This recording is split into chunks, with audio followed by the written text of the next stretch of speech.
இடுக்கண் வருங்கால் நகுக அதனை அடுத்து ஊர்வது அகுதொப்பது எல் அப்படின்னு ஒரு குறள் இருக்கு. துன்பம் வரும்போது சிரி. ஏன்னா துன்பத்தை வெல்லக்கூடியது சிரிப்பு மட்டுமே இருக்கு. ஒரு சினிமா பாட்டு ஒன்று இருக்கு, சிவாஜி பாட்டு. இந்த சிரிக்கிறே சிரிக்கிறே சிரிப்பு வழின்னு ஒரு பாட்டு இருக்கும். அதில் ஒரு வார்த்தை வரும், துன்பம் வரும் வேளையிலே சிரிங்க என்று சொல்லி வச்சான் வள்ளுவனும் சரிங்க, பாம்பு வந்து கடிக்கையிலே பாலும் உடல் துடிக்கையிலே யார் முகத்தில் பொங்கி வரும் சிரிப்பு. துன்பம் வரும்போது சரிங்கன்னு வள்ளுவர் சொல்லியிருக்கார், ரைட் தான். பாம்பு கடிச்சுக்கிட்டு இருக்கு, இந்த உடம்பு துடிச்சுக்கிட்டு இருக்கு, எப்படி சிரிக்கிறது அப்படின்னு கேட்குறாரு. கரெக்டு தான். மனுஷன் வாழ்க்கையில் துன்பப்படாதவன், உடம்புனாலையும் உள்ளத்தினாலையும் கஷ்டப்படாத மனிதன் கிடையவே கிடையாது. ஞாபகம் வச்சுக்க. சாதாரண கூலி வேலையிலேருந்து பெரிய ஹையஸ்ட் போஸ்டில் இருக்கவரும் சரி, பிரதமராக இருக்கட்டும், அமெரிக்க ஜனாதிபதியாக இருக்கட்டும், இன்ப துன்பம் இரண்டும் சமமாகத்தான் வரும். இது மனித வாழ்க்கையில் விதிக்கப்பட்ட ஒரு நியதி. இன்பத்தில் பிறந்து இன்பத்தில் வளர்ந்து இன்பத்தில் வடிந்தவர் எவரும் இல்லை. துன்பத்தில் பிறந்து துன்பத்தில் வளர்ந்து துன்பத்தில் இறந்தவர் எவரும் இல்லை. ஒரு சினிமா பாட்டு இதுவும் கூட. ஏன்னா மனித வாழ்க்கையினாலே பாதி பாவம் பாதி புண்ணியம். மற்ற புண்ணியம் அதிகமாக இருந்தால் தேவனா பிறந்துடுவோம், பாவம் அதிகமாக இருந்தால் வேற ஜீவராசியாக பிறந்துடுவோம். அப்போ மனிதனா பிறந்துட்டு நீ பிரதமராரு, முதலமைச்சராரு, கலெக்டராரு, பியூனாரு, பாதி பாவம் பாதி புண்ணியம் இருக்கு. அப்போ அந்த புண்ணியத்தினுடைய பலனுக்கு இன்பத்தை அனுபவிக்கணும், பாவத்தினுடைய பலனுக்கு துன்பத்தை அனுபவிக்கணும். அப்போ துன்பம் வரும்போது எப்படி சிரிக்கிறது? கீதை படித்தா சிரிக்கலாம். கீதையை படித்தீங்கன்னா புன்சிரிப்போட துன்பத்தை இது ரசிப்பீங்க. அபிமன்யுவினுடைய மரணத்தின் போதும் கிருஷ்ணர் புன்சிரிப்போடதே இருந்தார். தங்கையினுடைய மகனை கொடூரமாக கொள்றாங்க, புறமுதுகிட்டு கொள்றாங்க. கிருஷ்ண முகத்தில் என்னைக்காவது ஒரு சோகம் தெரிஞ்சிருக்கா? பார்த்துருக்கீங்களா? கீதையை முழுவதுமாக படித்து அதனுடைய ஆழமான கருத்துக்களை நாம் உள்வாங்கி கொண்டால், பாம்பு வந்து கடித்தாலும் சரி, பாலும் உடல் துடித்தாலும் சரி, பொங்கி வரும் முகத்தில் சிரிப்பு. அதனால் நம்ம கட்டாயம் கீதையை படிக்கணும். முதல்ல அந்த விஷயத்தை சொல்லிடுறேன். பிறகு இந்த பகவத்கீதையில் என்னெல்லாம் விஷயம் இருக்குது? எப்பயுமே ஒரு நூலை படிக்கிறீங்கன்னா அந்த நூலில் என்ன விஷயம் இருக்குதுன்னு பார்க்கணும். டிவி சேனல் கூட பாருங்கள், நம்ம என்ன பண்ணுவோம், சின்ன பிள்ளை என்ன பண்ணுவோம், சுட்டி டிவி சேனலை தான் போடும். ஏன்னா அதில் அதுக்கு தேவையான விஷயம் வருது. வயசானவங்க இந்த பழைய சினிமாவெல்லாம் போடுற ஒரு சேனல் இருக்கு, அதை போடுவோம். இது சண்டை கூட வரும், தாத்தா எதை போடாதீங்கம்மாவன், நம்ம போடுறாங்க ஆஃப் பண்ணி விடுவான். ஏன்னா எந்த டிவியில் எந்த விஷயம் இருக்குங்கிறது தெரிஞ்சதே நாமளே போகிறோம். ஒரு மேத்தமெட்டிக்ஸ் ஸ்டூடெண்ட் மேத்ஸ் புக் எடுத்து படிப்பான், மேத்ஸ் விஷயம் இருக்குன்னு. அது மாதிரி கீதையில் என்ன விஷயம் இருக்குதுன்னு முதல்ல தெரிஞ்சுக்கிறது. பிறகு அதில் என்ன பலன் இருக்குன்னு தெரிஞ்சுக்கிறது. இதை யார் படிக்கணும்னு தெரிஞ்சுக்கணும், எப்படி படிக்கணும்னு தெரிஞ்சுக்கணும். இந்த 4 விஷயம் எந்த நூலாக இருந்தாலும் சரி, எந்த விஷயத்துக்குள்ளே போனாலும் அதில் என்ன விஷயம் இருக்குது, இந்த விஷயத்தை படித்தாலோ செயல்பட்டாலோ என்ன பலன் நம்மளுக்கு கிடைக்கும், என்ன விஷயம் இருக்குது, என்ன பலன் கிடைக்கும், இதை எப்படி அந்த விஷயத்தை செயல்படுத்துறது அல்லது எப்படி படிக்கிறது, பிறகு அதுக்கு யாருக்கு தகுதி இருக்கு படிக்கிறது, இதை முதல்ல தெரிஞ்சுக்கிட்டு ஒரு நூல்குள்ளேயே நுழையணும். கீதையில் என்ன இருக்குன்னு சொன்னால், மொத்த பகவத்கீதையினுடைய வேதத்தினுடைய சாரம் பூரா பிழிஞ்சு எடுக்கக்கூடிய ஒரு சாரா இருக்கு. வேத மந்திரங்கள் 4 வேதங்கள் இருக்கு, முழுசையும் படிக்க முடியாது. கீதையவே முழுசாக படிக்க முடியாதுன்னு சாரத்தை சொல்ல போகிறேன். வேதம் முழுசாக படிக்க முடியுமா? முடியறதில்லை. அப்போ அதை படிக்கணும்னா அதில் இருக்க சாரத்தெல்லாம் பிழிஞ்சு பகவான் என்ன கொடுத்துட்டார், கிருஷ்ணர் எளிமையாக கொடுத்துட்டார். இதில் எது தர்மம் எது அதர்மம், எது நல்ல பண்பு எது கெட்ட பண்பு, எது உண்மை எது பொய், இந்த உலகத்தில் உண்மையான விஷயம் எதுவாக இருக்குது, பொய்யான விஷயம் எதா இருக்குது, அப்படிங்கிற முக்கியமான விஷயங்கள் எல்லாம் கீதையில் வருது. முக்கியமாக தத்துவம் வருது. நம்மை பற்றிய தத்துவம் வருது. நான் யார், நம்மளுடைய உண்மையான சொரூபம் என்ன, இந்த உலகத்தில் எது உண்மையா இருக்கு எது பொய்யா இருக்கு அப்படிங்கிற விஷயம்லாம் அதில் வருது. இந்த விஷயம் எல்லா காலங்களிலும் பொருந்துவதாக இருக்கிறது. அதனால தான் பகவத்கீதை 5000 வருஷத்துக்கு மேலாச்சு. எத்தனை படையெடுப்புகள், எத்தனை அந்நிய படையெடுப்புகள் அழிஞ்சிருக்காங்க, இன்னைக்கும் பொக்கிஷமாக காப்பாற்றப்பட்டிருக்கு. பகவத்கீதை இன்னைக்கும் பொக்கிஷமாக காப்பாற்றப்பட்டிருக்கு. இந்தியாவை ஆண்ட பிரிட்டிஷ்காரில் வாரன் கேஸ்டிங்கிற ஒன்று சொன்னான். அவங்க ஈஸ்ட் இந்தியா கம்பெனியிலேருந்து முதல்ல இங்கிலீஷில் பகவத்கீதையை மொழிபெயர்த்தாங்க. அவர் வாரன் கேஸ்டிட்ட அவர்கிட்ட புக்கை படிச்சுட்டு அவர் முகவர் எழுதியிருக்கார். அந்த பகவத்கீதை ஆங்கில மொழிபெயர்ப்பில் வாரன் கேஸ்டிங் இந்தியாவினுடைய கவர்னர் ஜெனரலாக இருந்தவர். அவர் எழுதியிருக்கிறாரு, இந்தியாவை இங்கிலாந்து ஒரு காலத்தில் இழக்க நேரிடலாம், ஆனால் கீதையை ஒரு நாளும் இங்கிலாந்து இழக்காமல் இருந்தால் என்றும் இங்கிலாந்து முன்னேற்றத்தில் இருக்கும். இது வாரன் கேஸ்டிங் எழுதுனது. அப்போ கீதையில் அப்படிப்பட்ட ஒரு மகத்துவம் உண்மையிலே இருக்கு. இந்த கீதையில் விஷயங்கள் இருக்கு. இதில் என்ன பிரயோஜனம் சொன்னால், பொதுவாக ஜீவன் முக்தி விதேக முக்தின்னு சொல்லுவாங்க. எங்களுக்கு எதுக்குங்க முக்தி, முக்தியை பற்றி இப்போ யார் கேட்டால் நல்லா சாப்பிடணும் சந்தோஷமாக இருக்கணும் அதை சொல்லுங்க. வார்த்தை வித்தியாசம். ஜீவன் முக்தினா என்ன தெரியுமா? மோட்சம்னா செத்த பிறகு அடைகிறது இல்லை, தப்பாக புரிஞ்சுக்கிட்டு இருக்காங்க. மோட்சம்னா இறந்த பிறகு அடைகிறதுன்னு இருக்காங்க. இந்த உலகத்தில் வாழும் பொழுதே, இந்த உலகத்தில் அத்தனை பிரச்சனைகளையும் சந்தித்து கொண்டு இருக்கும் பொழுதே மனம் அமைதியாக ஆனந்தமாக யாரால் இருக்க முடிகிறதோ அவன் இந்த உலகத்தில் ஜீவன் முக்தி அடைந்தவன். அப்படிப்பட்ட மனதை அவன் அடைந்து விட்டால் அவன் இறந்த பிறகு மீண்டும் பிறக்க மாட்டான். அதுக்கு பேர் விதேக முக்தின்னு பேர். அப்போ இந்த உலகத்தில் வாழும் பொழுதே ஒரு அமைதி, ஒரு ஆனந்தத்தை கொடுக்கக்கூடிய முக்கியமான பலனை இந்த கீதை கொடுக்கும். சிவலோக பதவி, பிரம்மலோக பதவி, வைகுண்ட பதவியெல்லாம் கிடையாது, ஞாபகம் வச்சுக்கோங்க. அங்கே போனால் திரும்பி வரணும், அங்கேயும் துக்கம் இருக்கு. சொற்குலத்துக்கு போனால் துக்கம் இருக்கா இல்லையா? அசுரர்கள்லாம் வந்துடுவான்.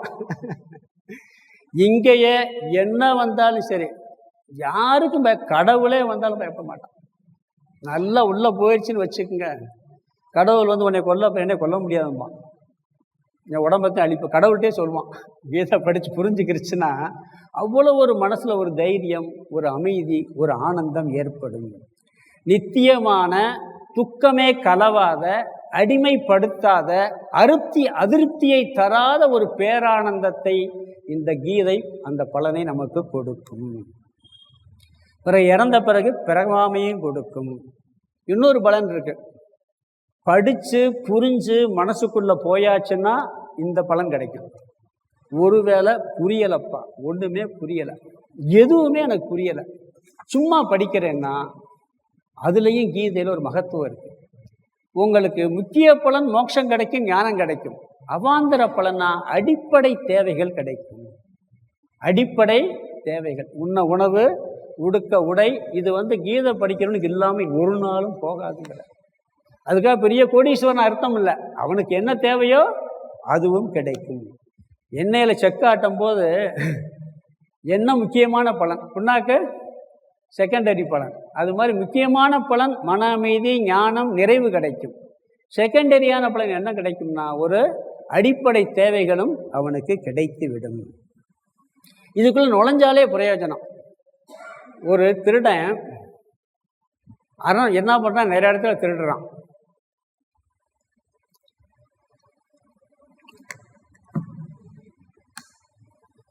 எதுக்கு கொஞ்சம் கொஞ்சமாக திருடிக்கிட்டு ஒரு பெரிய இடமா பார்த்து திருடுனா நல்லா பலன் கிடைக்கும்னு சொல்லி ஒரு அரண்மனையில் போய் திருடலான்னு போனான்னா, ஒளிஞ்சு எப்படியோ உள்ளே நுழைஞ்சிட்டான். காவலர்லாம் ஏமாற்றிட்டு போயிட்டான். உள்ளே போனால் எங்கே போயிட்டான், அந்த புறத்துக்குள்ளே போயிட்டான். அங்கே ராஜா ஒரு ராணியும் பேசிக்கிட்டு இருக்காங்க. அவர் தான் சக்கரவர்த்தி, அந்த நாட்டுக்கே சக்கரவர்த்தி. என்ன பேசிக்கிட்டு இருக்காரு, நான் நம்ம எல்லா நாட்டுக்கும் சக்கரவர்த்தியாக இருக்கோம். நம்மளுக்கு ஒரே பெண், இளம் பெண்.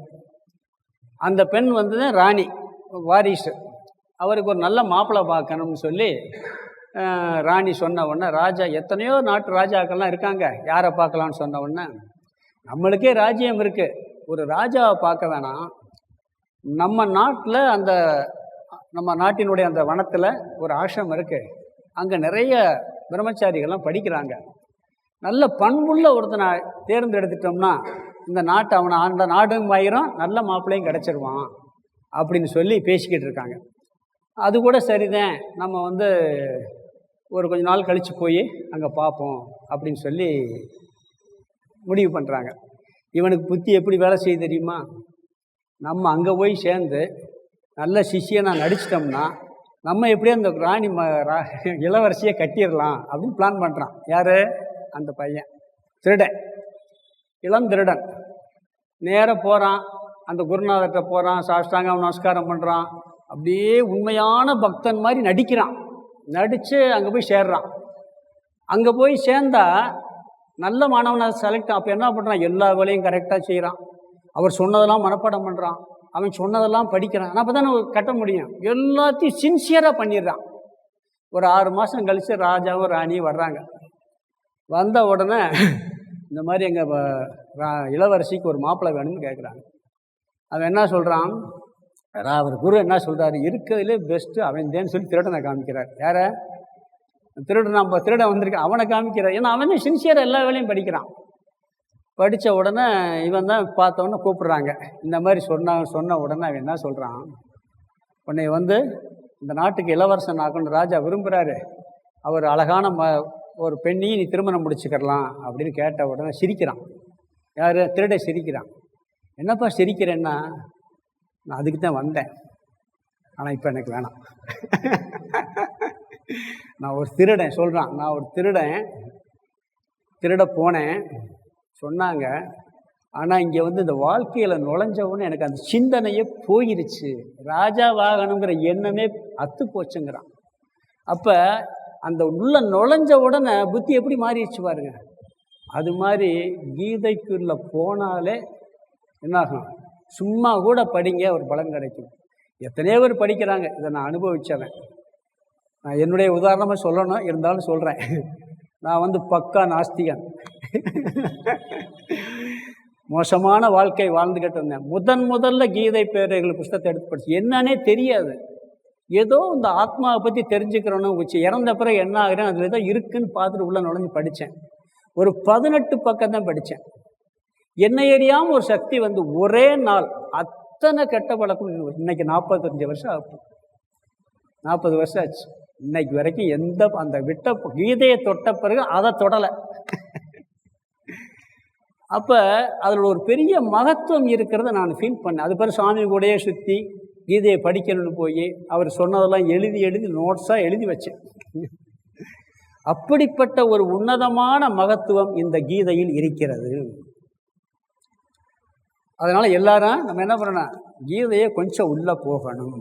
இதில் கீதை படித்தா சாமியாராக போயிடுவார். இது ஒரு பழக்கம். எல்லாரும் கீதைக்கு போகாதப்பா, இதெல்லாம் இப்போ படிக்கிற வயசா, ஒரு 80 வயசு ஆகட்டும். 80 வயசு பேர் காது கேட்காது, எங்கே போய் படிக்கிறது? பதியாது, ஞாபக சக்தி இருக்காது. சாமியாரை பொறுத்த ஈஸியா? அதெல்லாம் முடியாது. சரி, கீதையை சொன்னது யாரு? கிருஷ்ணர் சாமியாரா? அர்ஜுன சாமியாரா? எழுதின வியாசர் சாமியார்? வியாசர் சாமியார் கிடையாது, ஞாபகம் வச்சுக்கோங்க. வியாசர் கிரகஸ்தர், மகன் சுகர்லாம் இருக்காரு. வியாசர் சாமியார் கிடையாது. எழுதினவர் சொன்ன கிருஷ்ணன் சாமியார் கிடையாது. கேட்ட அர்ஜுனனும் சாமியார் கிடையாது. ஆனால் கீதை படித்து சாமியாராக போயிடுவான். இப்படி ஒரு பிரச்சாரம் எப்படி இருக்கு? உண்மையிலே படிக்க வேண்டியது இல்லறத்தார்கள். அவங்க தான் படித்து இந்த பலன் அடைய முடியும். ஏன்னு சொன்னால் எல்லா மனிதர்களுக்கும் எல்லா பிரச்சனையும் எப்பொழுதுமே இருக்குது. அதை நீக்கணும்னு சொன்னால் இதை அடையணும். உண்மையான சுகத்தையும் உண்மையான பேரின்பத்தையும் கொடுக்கும். உலக வாழ்க்கையில் உள்ள அடிப்படை தேவைகளையும் இந்த கீதை கொடுக்கும். இப்போ பணம் இல்லை ஒருத்தனுக்கு, பணத்தினால பிரச்சனை. அவனுக்கு அந்த பிரச்சனை தீர்றதுக்கு என்ன வேணும்? பணம் வந்தால் தீர்ந்துடும். ஒருத்தனுக்கு உடலில் நோய் இருக்குது, அதனால் கஷ்டப்படுறான். அப்போ ஆரோக்கியம் வந்தால் அந்த கஷ்டம் போயிடும். ஒவ்வொருத்தனுக்கும் ஒரு பிரச்சனையினால் ஒரு கஷ்டம் வரும். அந்த பிரச்சனைக்கு உண்டான சொல்யூஷன் வந்தால் தீர்ந்துடும். இப்படி 1008 பிரச்சனை இருக்குது, 1008 சொல்யூஷன் இருக்குது. எல்லா பிரச்சனைக்கும் ஒரே சொல்யூஷன் என்ன தெரியுமா? கீதை தான். அறிவு ஞானம். அந்த காலத்தில் இந்த இன்சுலின் போடுவாங்க, எந்த நோயினாலும் சரி ஒரே டோஸ் தான், இன்சுலின் போட்டால் சரியாக போயிடும். பார்த்துருக்கீங்களா? நம்ம சின்ன வயசில் டாக்டர் எல்லாருமே பென்சிலின் இன்ஜெக்ஷன் கரெக்ட், பென்சிலின் ஒரே ஊசியை போடுவார் டாக்டர். அது மாதிரி இங்கே ஒரே டோஸ் தான். ஞானம் அறிவு இன்மையினால்தான் அனைத்து துயரமே வருதுன்னு நிரூபிக்க போகிறார் கீதையில். எல்லா துயரத்துக்கும் பணம் இல்லைன்னு ஒரு துயரம், உடம்பு ஆரோக்கியமின்மைன்னு ஒரு துயரம், இதுக்கு மூலமாக ஒரு துயரம் இருக்குது, ஒரு காரணம் இருக்குது, அது அஞ்ஞானம். அதை தெரிஞ்சுக்கிட்டோம்னு சொன்னால் நாம் என்ன பண்ணுவோம்? வெளிப்படையாக பணம் இல்லைன்னா பணம் வர்றதுக்கு முயற்சி பண்ணுவோம். அந்த பணம் வரலைனாலும் துக்கப்பட மாட்டோம், முயற்சி பண்ணுவோம். அந்த ஞானத்தை கொடுக்குது, அது ஒரே பெரிய ஞானத்தை கொடுக்கும். இன்னொன்று என்னன்னு சொன்னால், இந்த ப்ராப்ளம் இஸ் யூனிவர்சல் ப்ராப்ளம் பாங்க. பிரச்சனை இல்லாத மனுஷன் உலகத்திலே கிடையவே கிடையாது. அதனால் எல்லாருக்கும் ப்ராப்ளம் இருக்கிறதுனால எல்லாருமே கீதையை படிக்க. இந்த நம்ம என்ன நினைக்கிறோம் தெரியுமா? உயர்ந்த மேலே இருக்கவங்கள பார்த்துக்கிட்டு நாமத்தை பணிவாக நினச்சிக்கிட்டு கீழே இருக்கோம் நினச்சிக்கிட்டு, உண்மையிலே அப்படி கிடையாது. ஒரு முயல்கள்லாம் என்ன பண்ணிச்சான், வனத்தில் சிங்கத்தை பார்த்து பயந்துக்கிட்டே இருந்திருக்கு. சிங்கம் புலி எல்லாம் பார்த்து, என்னடா நம்ம உடம்பு இப்படி படைச்சிட்டாரு பகவான், நம்மளுக்கு ஒரு வாழ்க்கையில் ஒரு கஷ்டமாக இருக்கு, இவங்களுக்கு பயந்து வாழ்கிறதுக்கு போய் எல்லோரும் கிணத்துல விழுந்து செத்து போகணும். முயலெல்லாம் கூடி பேச்சான். கூடி பேசி கிணத்தங்கட்டுக்கு வந்திருக்கு. கிணத்துல முயல் கொட்டை வந்த உடனே தவளையெல்லாம் வெளியே உட்காந்து டப்பு டப்பு டப்புன்னு தப்பி உள்ள தவி இருக்கு. என்னடா நம்மளுக்கு பயக்கிற ஜீவன் இருக்கா? முயலுக்கு ஒரு யோசனை வச்சான், நம்ம தான் பயப்படுறோம்னா நம்மளுக்கு பயந்து ஒரு ஜீவனும் போயிருக்கே அப்படின்ட்டு இனிமேல் நம்ம சாகக்கூடாது. ஒரு பாட்டு இருக்கு, உனக்கும் கீழே உள்ளவர் கோடி நினைத்து பார்த்து நிம்மதி நாடுன்னு ஒரு பாட்டு இருக்கு. அதில் பார்த்தீங்கன்னா அருமையான பாட்டு. வாழ்க்கை என்றால் 1000 இருக்கும், வாசல்தோறும் வேதனை இருக்கும், வந்த துன்பம் எதுவென்றாலும் வாடி நின்றால் ஓடுவதில்லை, வாடி நிற்காமல் கீதை படித்தால் ஓடிவிடும். நீங்கள் வாடி நிற்காம கீதையில் உள்ள கருத்தெல்லாம் படித்தீங்கன்னா அது உள்ளே போச்சுன்னு சொன்னால், பிரச்சனைகள் வரும்பொழுது அதை நீக்கிறதுக்கு எல்லா முயற்சியும் பண்ணுவோம். மற்றவனோட கீதை படிக்க நல்லா முயற்சி பண்ணுவான், ஸ்ட்ராங்காக முயற்சி பண்ணுவான், தீவிரமாக முயற்சி பண்ணுவான். பண்ணிட்டு சக்ஸஸ் ஆனால் ஆட மாட்டான், வெற்றி வந்தால் துள்ள மாட்டான், தோல்வி வந்தால் துவள மாட்டான். இது கீதையினுடைய பெரிய மகத்துவம். இது முயற்சியும் பண்ணுவான். அதுக்காக கீதை படிச்சுட்டேன் அதுவா சரியா பண்ண, அது நடக்காது. நல்ல முயற்சி பண்ணுவான். அதில் தான் அந்த பாட்டில் தான் வரும், உனக்கும் கீழே உள்ளவர் கோடி நினைத்து பார்த்து நிம்மதி நாடுன்னு சொல்லி. அதனால் எல்லாரும் கீதை படிக்கணும். இந்த கீதை படிக்கிறதுக்கு ஒரே ஒரு தகுதி என்ன தெரியுமா? மனித பிறவி. முதல் தகுதி மனித பிறவி. இதில் ஒரு சின்ன கருத்து இருக்குது, அதையும் நான் உங்களுக்கு சொல்கிறேன். ஏன்னா முகவரியை கொஞ்சம் தெளிவாக பார்த்துட்டா விரிவாக உள்ளே போகலாம். 84 லட்சம் யோனிகள் இந்த பூமியில் படைக்கப்பட்டிருக்கு. மனித இனம்லாம் ஒரு யோனி, எறும்பெல்லாம் ஒரு யோனி, சிங்கமெல்லாம் இப்படி 84 லட்சம் யோனி இருக்கும். 84 86 லட்சம் யோனி. எல்லா ஜீவராசிகள் மனிதன் ஒரு யோனி, மிச்சம் இருக்கக்கூடிய அத்தனை லட்சம் வேற யோனி. இந்த எல்லாத்துக்கும் பொதுவான ஒரு விஷயம் இருக்குது. எல்லா ஜீவராசி என்ன பண்ணும் தெரியுமா? அதாவது உணவு உட்கொள்ளும், எல்லாம் சாப்பிடும், எல்லாம் தூங்கும், எல்லாம் தன்னை பாதுகாத்துக்கிறது பயப்படும், எல்லாம் தன்னுடைய இனத்தை விருத்தி பண்ணும். இது மனிதனுக்கும் சரி எல்லா ஜீவராசிகளுக்கும் பொதுவானது. எது? 4 விஷயம். என்னென்ன விஷயம்?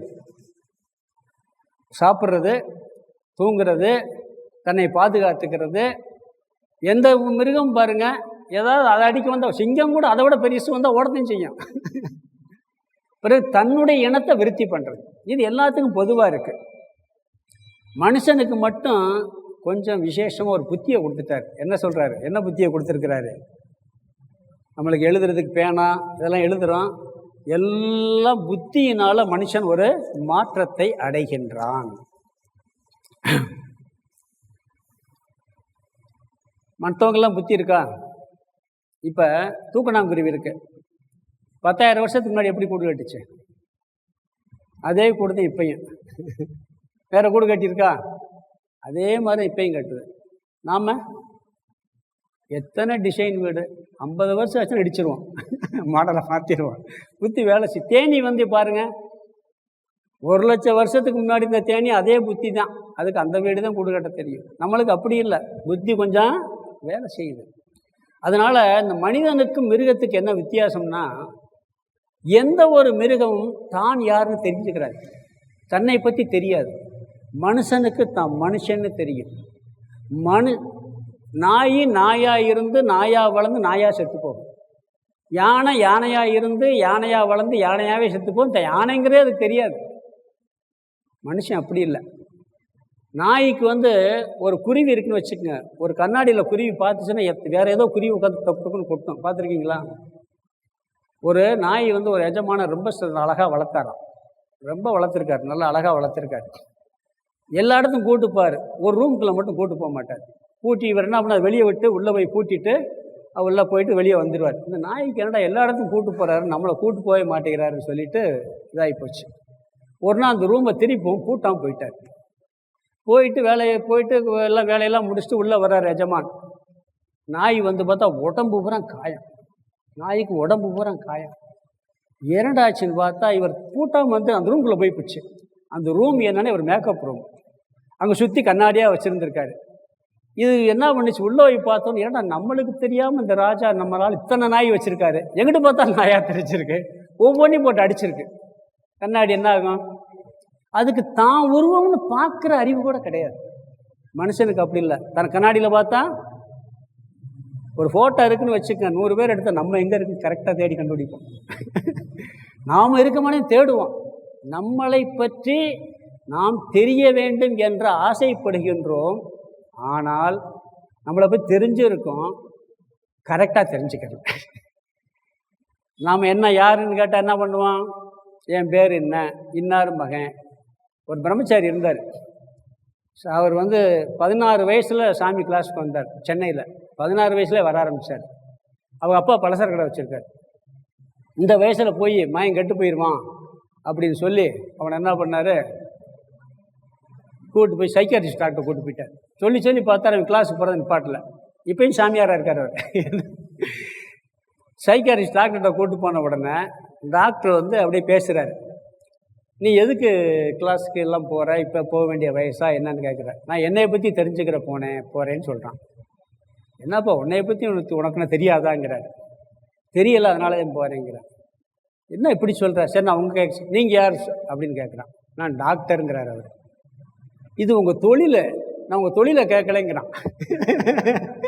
நான் ஒரு டாக்டர்னு சொன்ன உடனே, சார் உங்கள் தொழில் சார் அதை கேட்கல சாருங்கிறான். நான் இன்னாருடைய பேரன், அது உங்கள் உறவு, நான் அதை பற்றி கேட்கல. நான் இன்னும் வயசு, அது உங்கள் உடம்புடைய வயசு, அதை கேட்கல நான். அவருக்கு ஒரு மாதிரி ஆயிடுச்சு. இதை கேட்ட கேள்வியை பார்த்துட்டு அப்பா நீ போயிட்டு வரப்பாட்டார். நாம் யாருங்கிறது நாம் என்ன நினச்சிக்கிட்டு, இந்த உடம்பு மனசு புத்தி கலெக்டர் பியூனு தலைவர் பிரதமர் முதலமைச்சர் நினச்சிக்கிட்டு இருக்கோம். பகவான் வேற ஒன்று சொல்கிறார், நீ அழியாத ஆனந்த சுரூபம் சொல்கிறார். அது ரெண்டாவது அறிய போகிறோம். முதல்ல நான் யாருன்னு தெரிஞ்சுக்கிறோம். நாய்க்கு தெரியாது, மனிதனுக்கும் மிருகனுக்கும் இந்த அறிவு இருக்கின்றது, தன்னை அறிந்து கொள்ளக்கூடிய அறிவு.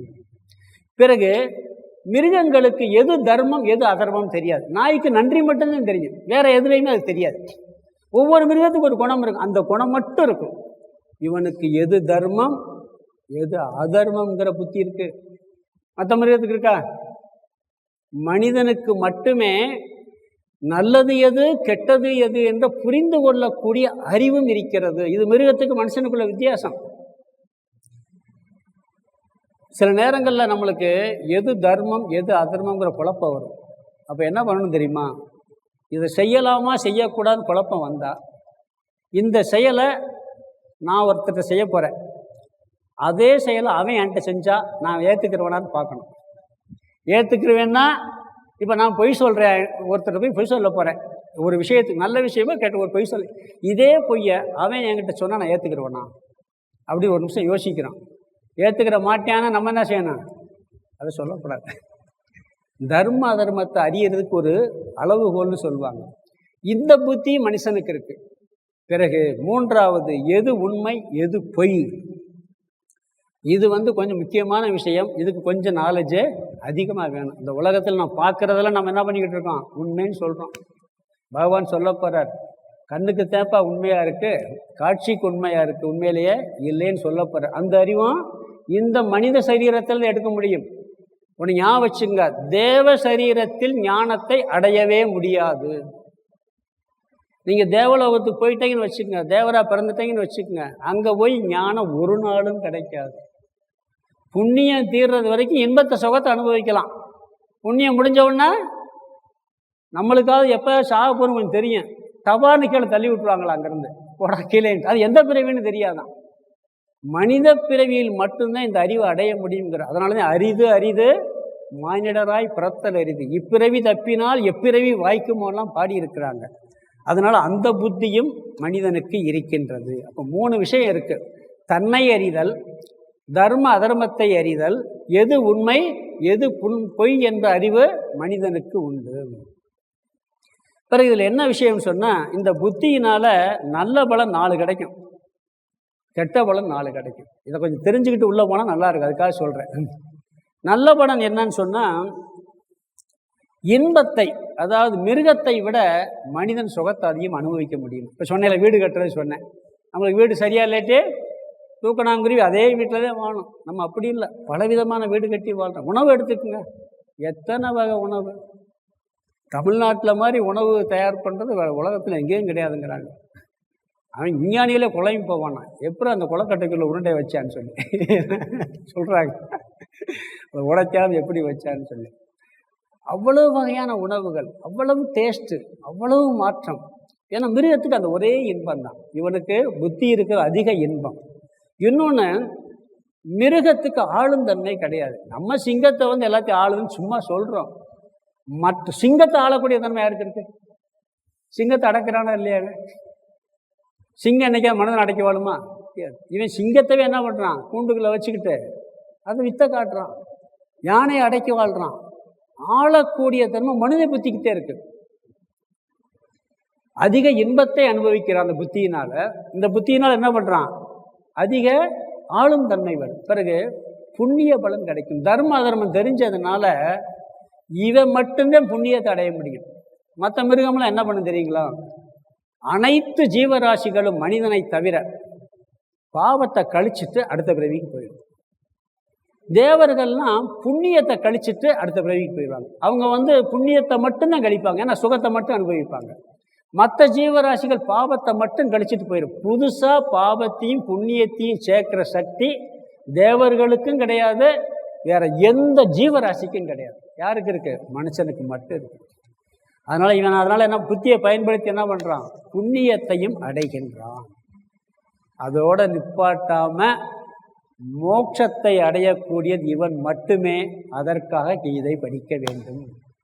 மிருகத்தை விட மனிதனுக்கு புத்தி இருக்கிறது, 3 விதமான புத்தி. அதில் அந்த ஒரு புத்தியில் 4 விதமான நன்மை கிடைத்தாலும் மோட்சத்தை அடையக்கூடிய சக்தி தேவர்களுக்கு கிடையாது, மற்ற ஜீவராசிகளுக்கு கிடையாது. மோட்சம் என்ன செத்த பிறகு பாட்டியாடுறது இல்லை, இந்த உலகத்தில் வாழும் பொழுதே ஆனந்தமாக இருக்கிறது. அதனால் தன்னை உணர்தல், எது தர்மம் எது அதர்மம் என்பதை உணர்தல், எது உண்மை எது பொய் என்பதை உணர்தல்.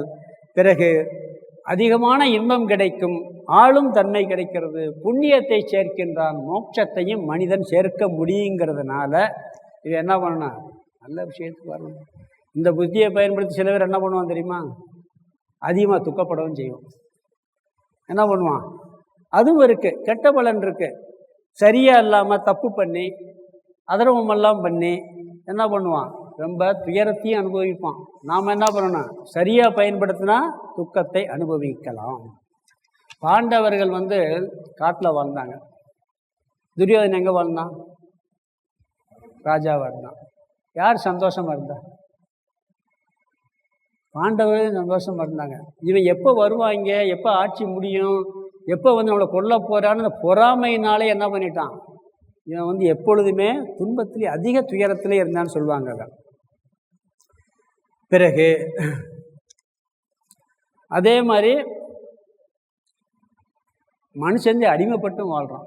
சில பேருக்கு பார்த்தீங்கன்னா அடிமைத்தனமான புத்தியும் இருக்கும். புத்தி சரியில்லாட்டி என்ன பண்ணுறான்? அடிமைப்பட்டும் வாழ்கிறான். எதிரி மாதிரியான இதுவும் உனக்கு வருது. பாபத்தையும் சம்பாதிக்கிறான். பிறகு சம்சார சக்கரத்திலும் உழலுகின்றான். இது புத்தியினுடைய பலன். புத்தி சரியாக வேலை செஞ்சால் எல்லா பலனும் கிடைக்கும். அது பகவத்கீதையை படிக்கிறதுக்கு பயன்படுத்தணும். அறிவுடையார் எல்லாம் உடையார், அறிவிலார் என்னுடைய ரேணும் இளருங்கிறார்.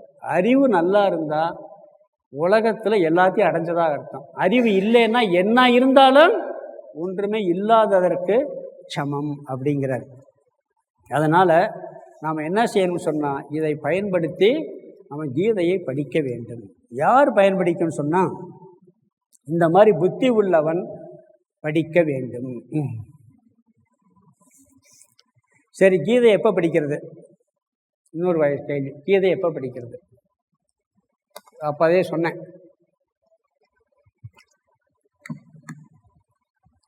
வயசான பிறகு படிக்கிறதா, சின்ன வயசில் படிக்கிறதா? எப்போ நம்மளுக்கு துயரத்தை நீக்கணுங்கிற எண்ணம் இருக்கோ அப்போ நல்லா இருக்கும்போதே படிச்சிடணும்.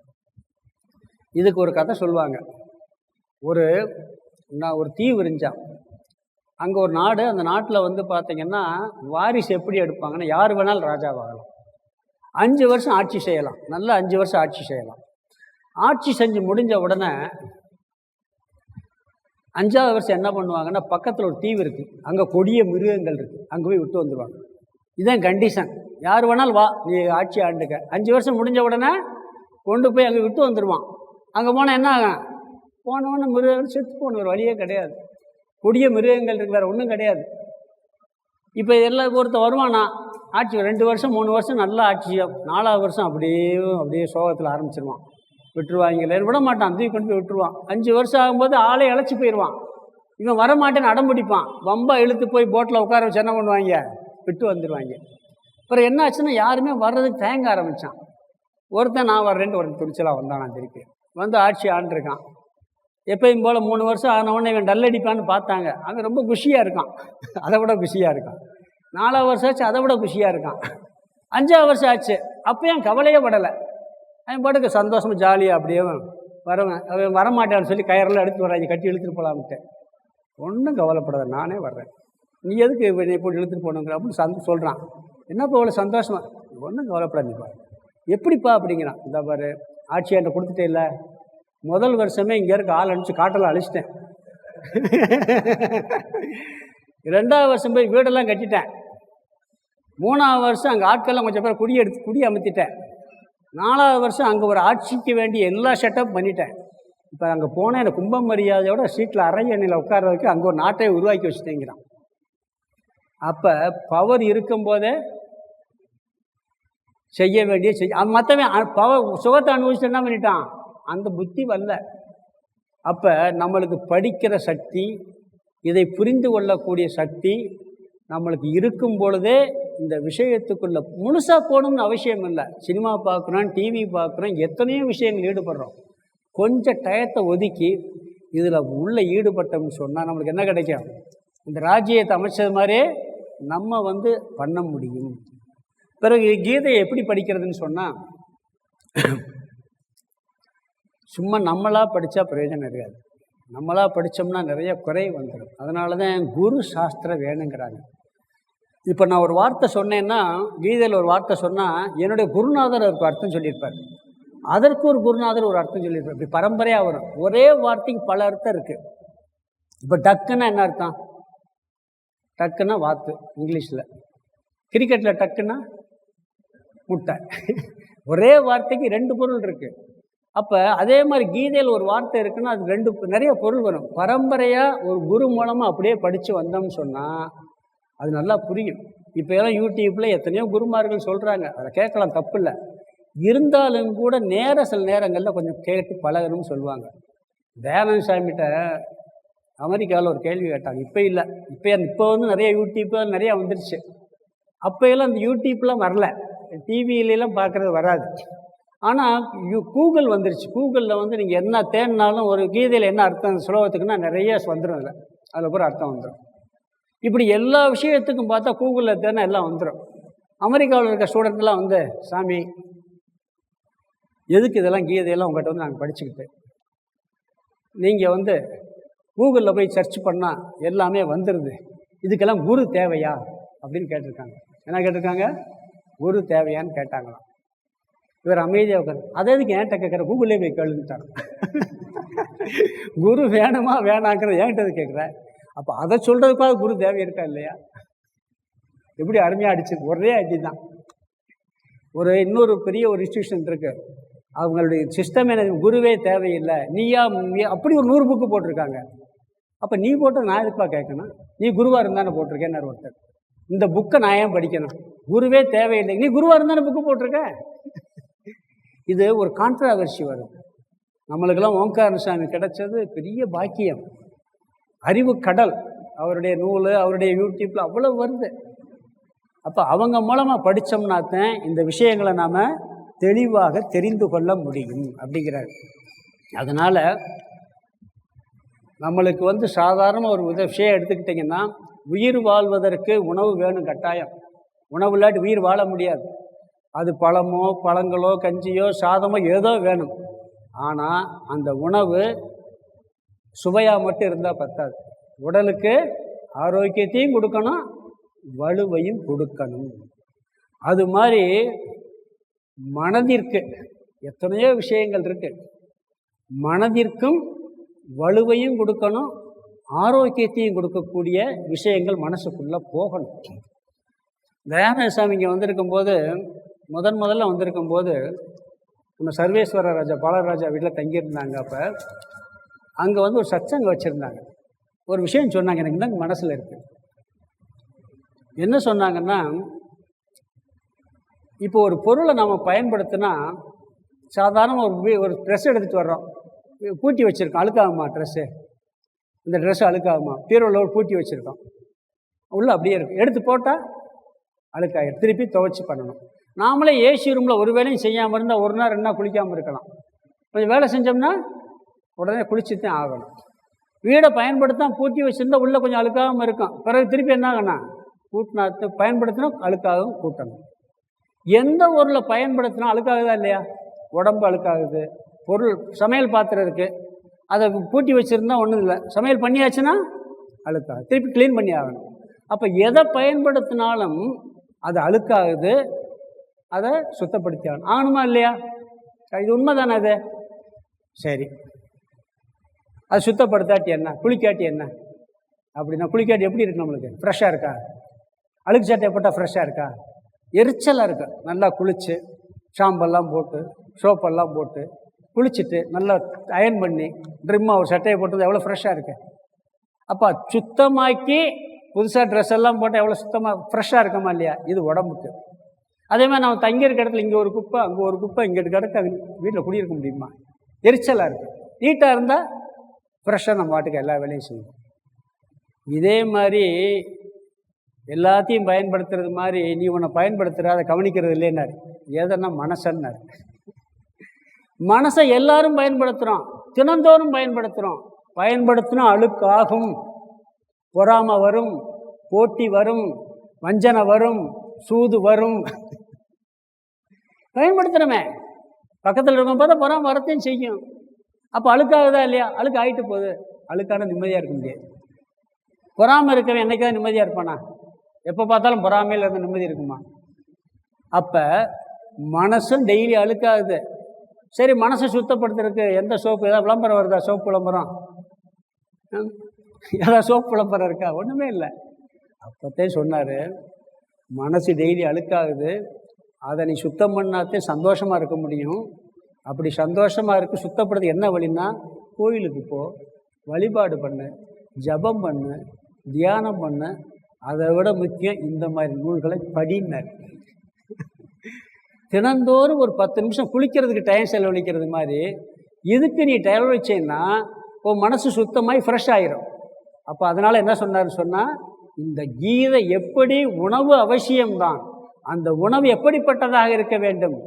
ஆரோக்கியம் உள்ளதாகவும் இருக்க வேண்டும், வலுவை தருவதாகவும் இருக்க வேண்டும், சுவையாகவும் இருக்கணும். அதே மாதிரி இந்த வாழ்க்கை சுவையாக, ஆரோக்கியமாக, மனசு வலுவாகவும் ஒரு சுத்தமாகவும் இருக்கணும்னு சொன்னால் கீதை போன்ற நூல்கள் படிக்க வேண்டும். இது பியூன் வேலையிலேருந்து கலெக்டர் வரைக்கும் அவன் வேலையை ஒழுங்காக செய்வான். ஒரு வார்டு மெம்பர்லேருந்து பிரதமர் வரைக்கும் இதை படித்து செஞ்சால் அவன் வேலையை ஒழுங்காக செய்வான். நல்ல மகள், ஒரு மகள் நல்ல கீதையை படிச்சிருந்தால் நல்ல மகளாக வாழ முடியும். நல்ல தந்தை நல்ல தந்தையாக வாழ முடியும். அம்மா நல்ல அம்மாவாக வாழ முடியும். ஒவ்வொரு உறவுகளும் ஒவ்வொரு எந்த ஸ்டேட்டஸில் இருக்கமோ அதை நல்லா சிறப்பாக செய்ய முடியும். அதனால் என்ன சொல்கிறாரு சொன்னால், இந்த கீதையை அனைவரும் படிக்க வேண்டும். இது கீதையில் முகவரியாக சில கருத்து பார்த்துருக்கோம். அடுத்து கீதைக்கு உள்ள என்ன இருக்குது, கீதைக்கு உள்ள என்ன விஷயம் இருக்குது அப்படின்னா, நேர கீதைக்குள்ளே போகிறப்ப இங்கே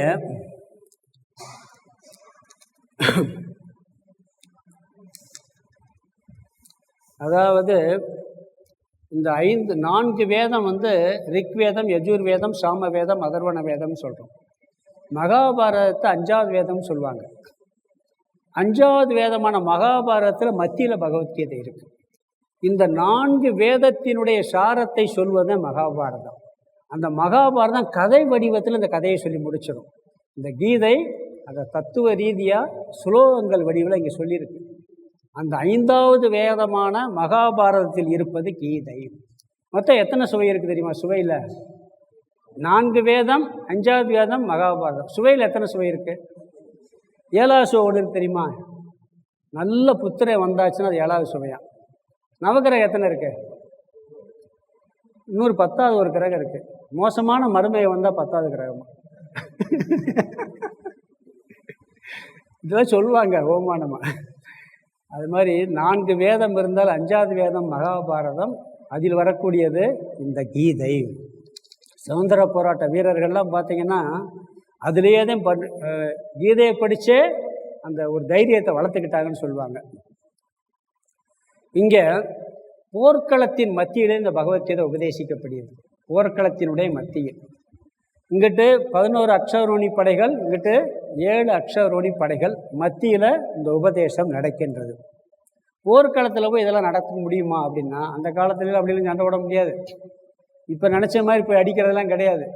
கரெக்டாக ஃபிக்ஸ் பண்ணி இந்த நேரத்தில் சண்டை ஆரம்பிக்கணும் அப்படிலாம் ஃபிக்ஸ் பண்ணிவிட்டு அர்ஜுன் என்ன பண்ணுறாரு, தர்மர் சண்டை ஆரம்பிக்கும் போது நின்றுக்கிட்டு இருப்பாங்க.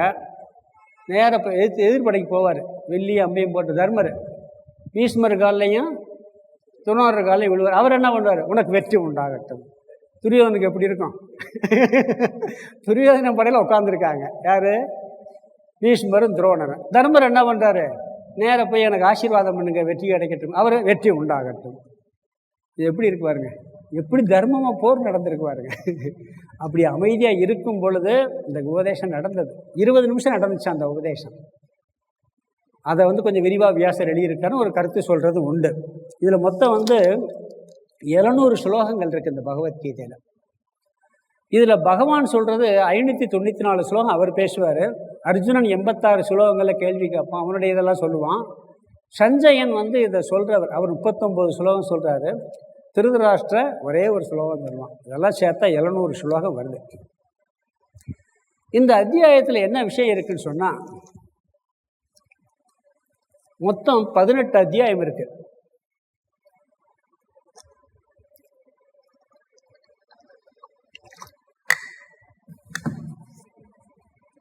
பகவத்கீதையில் 18 அத்தியாயம் இருக்கு. இது 3 ஆறாக பிரிக்கலாம். முதல் 3 ஆறு, 2வது 3 ஆறு, 3வது 3 ஆறுன்னு பிரிக்கலாம். இதில் முதல் 6 அத்தியாயத்தில் 3 விஷயம், 2வது 6 அத்தியாயத்தில் 3 விஷயம், 3வது 6 அத்தியாயத்தில் 3 விஷயம். முதல்ல டோட்டல் பகவத்கீதையில் என்ன இருக்குன்னு சொல்கிறேன், பிறகு ஒவ்வொரு அத்தியாயத்தையும் சார பார்ப்போம் சுருக்கமாக. முதல் 6 அத்தியாயத்தில் தன்னை பற்றிய அறிவை கொடுக்கிறது. நான் யார், நான் யாருன்னு எனக்கு தெரியாதான்னா தெரியலை. நான் இளங்கோ பழைய பேரை வச்சோன்னா அப்படி இப்போ ஞானசிவானந்தான் நான் சொல்லலாம். ஞானசிவானந்தான் நீ இல்லைன்றான். இந்த உடம்பு இந்த வெயிட்டு நீ இல்லைன்ற கீதை. நம்மளுக்குள்ள ஆத்மான்னு ஒன்று இருக்குது, அது அழியாத சொரூபமாக இருக்குன்னு தன்னுடைய உண்மையான சொரூபத்தை உணர்த்தக்கூடிய அறிவை ஃபஸ்ட்டு கொடுக்குது. நம்மை பற்றிய அறிவு, ஆத்ம அறிவு. அகம் அப்படிங்கிற அறிவை கொடுக்கிறது. நான் யார் அப்படிங்கிற அறிவை கொடுக்கிறது. ஒரு சினிமா பாட்டு, உன்னை அறிந்தால் நீ உன்னை அறிந்தால் உலகத்தில் போராடலாம், உயர்ந்தாலும் தாழ்ந்தாலும் தலை வணங்காமல் நீ வாழலாம். யார் பாட்டு? எம்ஜிஆர் பாட்டு. என்ன படம்? வேட்டைக்காரன். உன்னை அறிந்தால் நீ உன்னை அறிந்தால் உலகத்தில் போராடலாம், உயர்ந்தாலும் தாழ்ந்தாலும் தலை வணங்காமல் நீ வாழலாம். அந்த சினிமாவில் ஏதோ ஒரு வரி வருது, ஆனால் அர்த்தம் பாருங்க. நம்மளை அறிஞ்சுக்கிட்டா உயர்ந்தாலும் தாழ்ந்தாலும் நிமிர்ந்து வாழலாங்கிறார். அந்த அறிவை கொடுக்கிறது முதல் 6 அத்தியாயம், ஆத்ம அறிவு, தன்னை பற்றிய அறிவு. இரண்டாவது,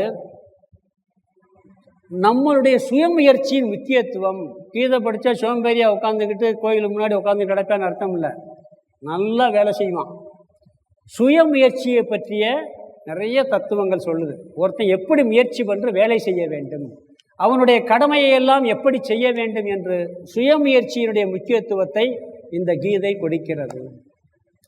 தன்னை பற்றிய அறிவை கொடுக்கிறது, எப்படி இவன் செயல் செய்ய வேண்டும் என்ற அறிவை கொடுக்கிறது. ரெண்டாவது டாபிக். மூணாவது கர்மயோகம். அந்த சுயமுயற்சியை எப்படி யோகமாக மாற்றுவது, செயலை யோகமாக மாற்றி செய்வது. 3 விஷயம். தன்னை பற்றிய அறிவு, அதற்கு நீ முயற்சி பண்ணணும். அந்த முயற்சி செய்வது செயலை வெறும் சாதாரணமாக செய்யக்கூடாது, அதே செயலை யோகமாக எப்படி செய்கிறதுன்னு சொல்லி கர்மயோகம். ஆத்ம தத்துவம், சுயமுயற்சி, கர்மயோகம். இந்த 3 டாபிக் முதல் 6 அத்தியாயத்தில் வரும். ரெண்டாவது 6 அத்தியாயத்தில் நீ உன்னைய பற்றி தெரிஞ்சால் பத்தாது, உனக்கு முன்னாடி இருக்காளையும் தெரிஞ்சுக்கிறணும், எதிரியும் தெரிஞ்சுக்கணும்ல, இந்த உலகத்தையும் தெரிஞ்சுக்கிறணும், கடவுளையும் தெரிஞ்சுக்கிறணும். உனக்கு அந்நியமாக உள்ள அனைத்தும் கடவுள் தத்துவம். பொதுவாக கடவுள்னா இந்த உலகத்தை படைச்சவர், உலகம், இதை பற்றிய தத்துவத்தை அங்கே நம்மளை பற்றி சொல்லிருச்சு. அடுத்து இங்கே ரெண்டாவதுல என்ன சொல்லுது? கடவுள்னா யார்? கடவுள்னா யார்? சிவனா விஷ்ணுவா? கடவுளுடைய உண்மையான சொரூபம் என்ன? முதல்ல நம்மளுடைய உண்மையான சொரூபம் என்ன சொல்லிருச்சு. பிறகு கடவுள்னா உண்மையிலேயே அவருடைய உண்மையான சொரூபம் என்ன, அதனுடைய தத்துவம் என்னன்னு 2வது 6ல் சொல்லுது. இங்கே தன்னை பற்றி முதல்ல சொல்லிட்டு பிறகு கடவுளை பற்றி சொல்லு. அங்கே சுயமுயற்சி சொல்லிச்சு. என்னதே நீ சுயமுயற்சி பண்ண கடவுளை அனுகிரகம் இல்லாட்டி ஒன்றும் நடக்காது. நீ கடவுளை பற்றி தெரிஞ்சுக்கிட்டு கடவுளை கும்பிட்டா நல்லா கும்பிடுவேன். இப்போ சாதாரணமாக கும்பிட்றதுக்கும் கிருஷ்ணனுடைய அவருடைய லீலைகள்லாம் தெரிஞ்சுக்கிட்ட மகிமையை தெரிஞ்சு கும்பிட்றதுக்கு எப்படி இருக்கும்? அது மாதிரி கடவுளினுடைய உண்மையான ஆற்றலையும் சக்தியையும் அறிந்து கொண்டு வழிபட்டால் அவருடைய அனுகிரகம் கிடைக்கும். அப்போ கடவுள் அனுகிரகம் எப்படி கிடைக்குன்னு 2வது சொல்லுவோம். சுயமுயற்சியோடு கடவுள் அனுகிரகத்தை எப்படி பெறுவதுன்னு 2வது டாபிக். 3வது, கடவுள் அனுகிரகத்தை பெறுவதற்கு என்ன வேணும்? பக்தி வேணும். பக்தி யோகத்தை பற்றி சொல்லுகிறது. முதல் 6 அத்தியாயம் கர்மயோகம், 2வது 6 அத்தியாயம் பக்தி யோகம். முதல் 6 அத்தியாயம் சுயமுயற்சி, 2வது 6 அத்தியாயம் கடவுள் அனுகிரகம். முதல் 6 அத்தியாயம் தன்னை பற்றிய அறிவு, 2வது 6 அத்தியாயம் கடவுளை பற்றிய அறிவு. 3வது 6 அத்தியாயம் போனோடனே தன்னை பற்றியே சொல்லியாச்சு, கடவுளை பற்றி சொல்லியாச்சு. 2க்கு என்ன சம்பந்தம்? கடவுளுக்கும் உனக்கும் என்ன சம்பந்தம் இருக்கிறது, என்ன ஒற்றுமை இருக்கிறது, என்ன வேற்றுமை இருக்கிறது, எங்கு ஒன்றுபடுகிறீர்கள், எங்கு வேறுபடுகிறீர்கள். அப்போ கடவுளுக்கும் உனக்கும் உள்ள சம்பந்தத்தை பற்றி, ஐக்கியத்தை பற்றி 3வது 6 அத்தியாயத்தில் சொல்லு. இதை தெரிந்து கொள்ள வேண்டுமென்றால் கர்மயோகம் செய்து மனதை தூய்மைப்படுத்தி பக்தி யோகத்தில் கடவுள் அனுகிரகத்தை பற்றி ஞான யோகத்திற்கு வர வேண்டும் என்று ஞான யோகத்தை பற்றி சொல்லுகிறது.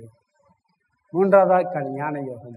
இந்த ஞான யோகம், இந்த ஞானம் உன் புத்திக்குள் போக வேண்டும் என்றால் தீய குணங்களெல்லாம் போக வேண்டும், நற்குணங்களெல்லாம் உள்ளே வர வேண்டும் என்று குணங்களை பற்றிய அறிவு 6 அத்தியாயத்தில் சொல்லுது. 3வது 6 அத்தியாயம் என்ன? ஞான யோகம், கடவுளுக்கும் நமக்கும் உள்ள சம்பந்தம், பிறகு நற்பண்புகள், கெட்ட பண்புகளை எப்படி நீக்குவது, எதெல்லாம் கெட்ட பண்பு அதை எப்படி நீக்குவது, எதெல்லாம் நல்ல பண்பு அதை எப்படி சேர்ப்பது என்று இப்படி 9 பிரிவில் சொல்லுது. முதல் அத்தியாயம் தன்னை பற்றிய அறிவு, 2வது கடவுளை பற்றிய அறிவு, 3வது 2க்குள்ள சம்பந்தம்.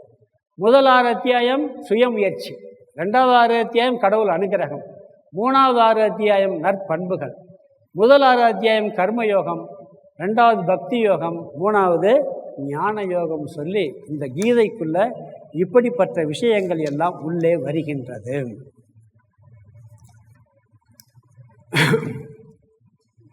இது கீதையினுடைய ஒரு அவுட்லைன் கொடுத்தாச்சு. இனி கீதையினுடைய பகவத்கீதைக்குள்ளே போகிறதுக்கு முன்னாடி தியான சுலோகம்னு ஒன்று இருக்குது. அதை சாரத்தை சுருக்கமாக பார்த்துட்டு பிறகு அதுக்கடுத்து பகவத்கீதையின் முதல் அத்தியாயத்தை நாளைக்கு அதனுடைய சுருக்கத்தை சொல்லுவேன். நாளைக்கு முதல் அத்தியாயத்தின் சாரத்தை சொல்லிடுவேன். இன்றைக்கி முகவரை சொல்லியிருக்கேன், நாளைக்கு முதல் அத்தியாயத்தினுடைய சாரத்தை சொல்லுவேன். அதுக்கு பிறகு அடுத்த வாரம் 2வது அத்தியாயம். 2 கிளாஸில் ஒரு அத்தியாயத்தை முடிப்பேன். முதல் அத்தியாயத்தில் விஷயம் கம்மியாக இருக்கிறதுனால முகவரையை சொல்லிவிட்டு நான் பகவத்கீதையை சொல்கிறேன். அடுத்த கிளாஸ்லாம் எப்படி சொல்ல போகிறேன்னு சொன்னால் 6 மணிக்குள்ள கிளாஸை முடிச்சிருவேன். அந்த 4:45 5லேருந்து 6க்குள்ளே கிளாஸை முடிச்சுட்டு பாராயணம் பண்ணுவோம், படிப்போம். இந்த இது பண்ணுற மாதிரி இன்றைக்கி இந்த துவக்க நிகழ்ச்சி இருந்ததுனால இதோட நீ கிளாஸை முடிச்சுக்கிறேன். நாளைக்கு இருந்து எப்படி வரும்னு சொன்னால் ஃபஸ்ட்டு சீக்கிரமே வந்துடுங்க 4:45க்கு. ஏன்னு சொன்னால் நேரடியாக கிளாஸ் கேட்குறத விட நாமத்தை சொல்லி மனசை கொஞ்சம் கான்சன்ட்ரேட் பண்ணி அந்த சாமியோடைய சாண்டிங் எல்லாம் கேட்டுட்டு 1/4 மணி நேரம் மைண்டை கான்சன்ட்ரேட் பண்ணிவிட்டு கேட்டால் 1 மணி நேரம் கிளாஸ் நல்லாயிருக்கும். அந்த கேட்ட கிளாஸை இந்த தமிழ் பொழிப்புரை படிக்கும்போது திருப்பி ரிப்பீட் ஆகிடும் மனசுக்குள்ள. அப்போ ஒரு அத்தியாயம் அப்படியே மைண்டில் உள்ள அழகாக போயிடும். அது நாளைக்கு அதை முறையாக 4:45க்கு ஆரம்பித்து 6:15க்கு முடிப்போம். அதுக்கு அடுத்த வாரம் டைம் கொஞ்சம் மாற்ற வேண்டியிருக்கும். 4:45க்கு ஆரம்பிக்கிறது 5:45க்கு ஆரம்பிக்கிறது மாதிரி இருக்கலாம். அது நாளைக்கு உங்களுக்கு தகவல் சொல்கிறேன். இன்றைக்கி 5:45 to 7:15 வரைக்கும், 5:45லேருந்து 6 வரைக்கும் நாமாவளி இந்த சாண்டிங் எல்லாம் இருக்கும். 6 to 7 உபன்யாசம் இருக்கும். 7 to 7:15 தமிழில் பொழிப்புரையை வாசிக்கிறோம். தமிழில் வாசிக்கும் பொழுது நம்ம சொன்ன கருத்தெல்லாம் கரெக்டாக வருது. அப்போ திருப்பி ரிப்பீட் ஆகி மனசுக்குள்ளே போயிடும். அப்போ கீதையினுடைய சம்ஸ்கிருத சுலோகம் படிச்சிடறோம், தமிழ் பொழிப்புரை படிச்சிடறோம், அர்த்தத்தையும் புரிஞ்சுக்கிறோம். அப்போ ஒரு அத்தியாயத்தின டோட்டல் வியூ நம்மளுக்கு கிடச்சிடும். அது மாதிரி சிஸ்டத்தில் பண்ணியிருக்கேன். நாளைக்கு மற்ற எல்லாம் கலந்துக்கங்க. முடிஞ்ச அளவுக்கு இன்றைக்கி சரஸ்வதி பூஜையில் நிறைய பேர் வர முடியலைன்னு சொன்னாங்க. எனக்கு நாளைக்கு வர வாய்ப்பு இருக்குது. முடிஞ்ச அளவுக்கு எல்லோரும் கலந்துக்கிட்டு நிகழ்ச்சியில் கலந்துக்கிட்டு. ஓம் பூர்ணமத பூர்ணமிதம் பூர்ணாத் பூர்ணமுதச்யதே பூர்ணஸ்ய பூர்ணமாதாய பூர்ணமேவாவசிஷ்யதே. ஓம் சாந்தி சாந்தி சாந்தி. ஹரிஹி ஓம் ஆதிகுருநாத சுவாமிக்கு ஜெய்.